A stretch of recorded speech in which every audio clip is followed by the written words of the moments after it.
Are you using old and outdated parenting styles? Well, I got 12 parenting styles here. And I'm going to say, I got to admit, some of these might be outdated, but I ain't stopping using them. I'm still using some of them. Number 12, one size fits all. Now, when it comes to love, just loving all your children, you love them all the same. The idea of loving them, you love them all the same. But you cannot parent all your kids the same way. You have to understand that every child is his own person and they have their own personality. And a good father, like a good coach, knows how to get to each one of those children. I do not parent any of my children the same. I do not talk to Riley, my daughter, my 4-year-old daughter, the way I talk to Carter, my 8-year-old son. We have two different type of parenting approaches, two different type of things. Even my older children. I don't speak to my older daughter, Carisha, the way I would talk to my son, Ramon Jr. I don't. They're all four of them are different people. My stepdaughter, Deja, everybody's different. So you have to, one size fits all. I don't know who did that, what guy does that, what mother or father does that, but that's just dumb. If you want your children to grow up and hate you or not not care about you, do that. Do that.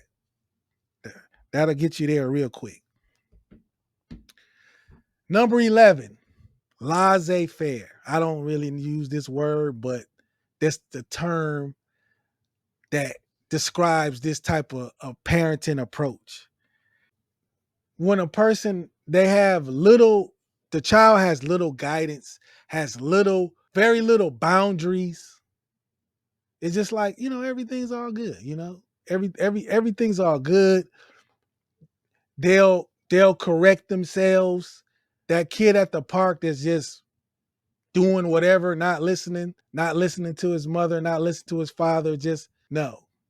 Everywhere you go, at a job, at school, college, anywhere you go in society, there are rules, there are boundaries. You have to respect other people. So using that approach, you're not helping this kid any. You're not helping this child any when it steps out into the real world, because that's your job as a father, to get your children ready for the real world. So taking this laissez-faire type of hippie type of Woodstock type of parenting, you're not doing them you're not doing that kid any favors. You think you are. I don't know who you're trying to, you're not trying to, that a lot of parents do that when they don't want to be the bad guy. They want to be their kid's friend. So that's the type of approach they take. No. It's ass backwards. I wouldn't care. I'm a more conservative type of guy. Okay. I am. I'm not a Republican, but I'm more conservative. And strict gender roles. Well, in my opinion, if you're born a girl, you're a girl. And if you were born a boy, you're a boy. I'm not going to do anything to influence that. I'm not going to do anything to promote you wanting to be the opposite sex that you are. So I'll leave it right there. If you think it's okay to be Megan Fox, I don't know, whatever the chicks, if that's your thing, that's not me. Okay? A boy, you were born a boy, and until you're old enough to make a grown person's decision, that's the role and that's the gender you're going to be in my house. Number 9, shaming. Put your hands down before you get your ass beat on this motherfucking video in front of your friends. Now, you want to embarrass me? I'm going to embarrass the fuck out of you. So grown. Don't even know how to wipe your motherfucking ass. But you popping your ass on videos. Show them what your ass really look like. People who do that, you can tell where they came from. You could, you know what I mean? You could tell what kind of upbringing they had when you use shaming to try to discipline or try to get through to your child.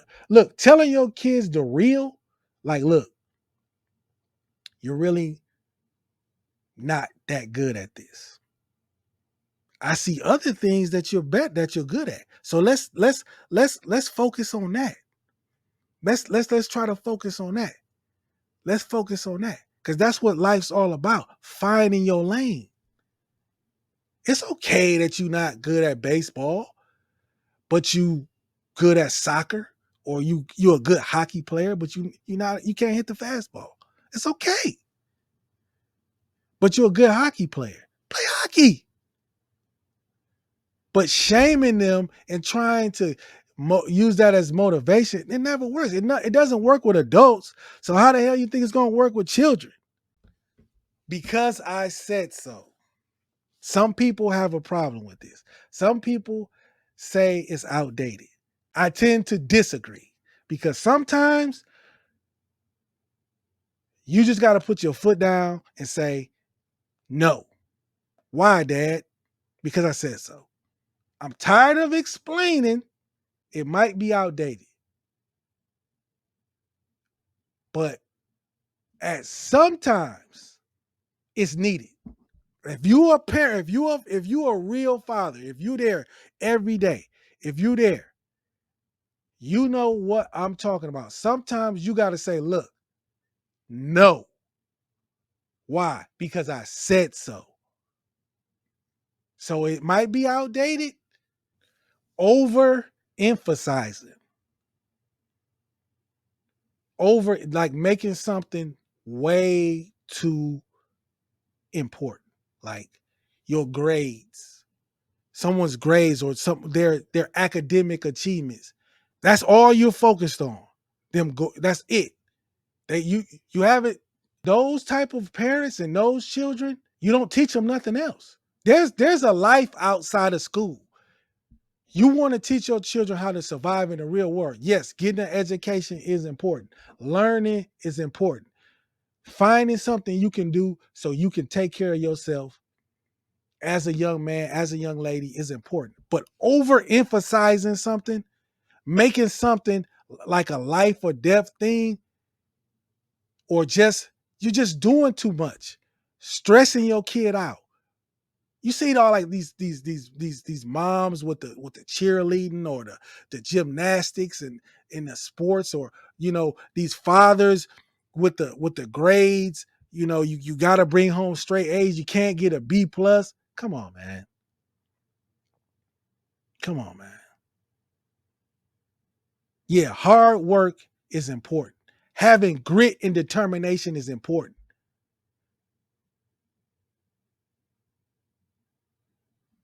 But learning how to deal with a setback or a failure is important too. Nobody gonna win all the time. Nobody. Not in every aspect in life. No, you're not gonna be a winner all the time. Feeding your kids on a strict schedule or being over dramatic or over like bearing when it comes to what they can eat or what they can. Yes. Teach your kids how to eat healthy. Teach them how to eat healthy. But also try to find things they really love and they really genuine like in healthy foods. Because only thing you're doing, if you just make them just eat all this healthy stuff, and that once they get a taste of something else, sweets or different stuff, McDonald's and stuff like that, man, they gonna go ham on that stuff. When they get old enough to to buy junk food or to buy yes, teach them it's important that you eat healthy, but there's also things that taste really good that are healthy. Don't make it like a punishment. Don't make food a punishment. Don't make it a punishment. Strict everything. Don't do that. You're setting yourself up for heartbreak. Number 4, helicopter parenting. Involving yourself in every aspect, every little thing of your child, making your child your whole life. Women say this all the time. Women do this all the time. Women do this all the time. They won't even date anybody else because they children. Oh, I don't want to bring any other man into. Oh, yeah, I understand. Yeah, that's cool. That's. But once your kids get older and they gone, and you don't have a life anymore, they gonna ask you why'd you do that? We didn't ask you to do that. Yes, be cautious. Bring the right type of people around your children. That's common sense. But just hovering over a kid, just making their lives uncomfortable. That's why a lot of kids, you know, run away or go to colleges and move far, go all the way across country to get away from you. Because living with you and being with you wasn't fun. It wasn't comfortable. So if this helicopter parenting is a quick way to get your feelings. You definitely gonna get your feelings hurt. You're gonna get your feelings hurt. Your child, once they reach adulthood, is not gonna really want to be bothered with you. Gender stereotypes. I can agree. There are girls who like to play sports. There are girls who like to play sports. That don't mean you're a tomboy. You just like to play sports. You might like to play softball. You might like to play basketball. Hell, you might be good at it, better than your brothers. You know, uh, this is really towards girls to me because I think a young lady can do anything a man can do as long as they're not disrespecting themselves. If my son said he wanted to be a nurse, okay, are you gonna shame your son because he wants to be a nurse? He wants to help people? No, man. The job of a father is to help their children go further than them. I'm not gonna kill somebody's dreams because I think some old fashioned type of way. Spanking and physical punishment. If you've seen my last few videos, it was about a guy who got caught spanking his son and yelling and screaming at him in a Kroger's parking lot and end up getting a felony charge. It's old and outdated, bruh. It's old and outdated. It's 2024. You can get a case for doing that. Yeah, you want to give them a little pop to get their attention. Cool. You want to get away from that because it's frowned upon in society right now. It's frowned upon. And you send your kid to school and they tell a teacher or somebody I had a friend who had to get out of a case for someone seeing a mark on his kid and called police, called CPS. He got to go through a whole ordeal. His child, this person seen something on his child that he take care of that they don't do a goddamn thing for and got him locked up. So it's just not a good idea. And the number one outdated parenting approach is authoritative parenting. Strict rules, high expectations, little warmth or nurturing. How many people can say, remind me, it sounds like my dad? Not my dad so much, but from that era, my father's in his 80s. They're not really gonna tell you that they love you. That wasn't a thing that you got a 70-year-old father's 60, 80-year-old. You probably didn't hear that much from them. That words I love you that much. high expectations, probably not a lot of warmth or nurturing. It's old and outdated. My son Carter tells me he loves me. I don't know how many times a day. I don't know. But I tell him back. I tell him back. I don't ever want him to stop. I don't ever want him to stop. So if he sees this video one day when he's older, I don't ever want him to stop. If he's 21 years old, 25 years old, if he tells me I love him, I love you too. And that was this episode of the Raising Carter podcast. If you're using old and outdated parenting styles, you got to catch up to the times. And that is this episode. If you got any value from this video, check out the rest of our videos in this playlist. And I am out of here. Peace.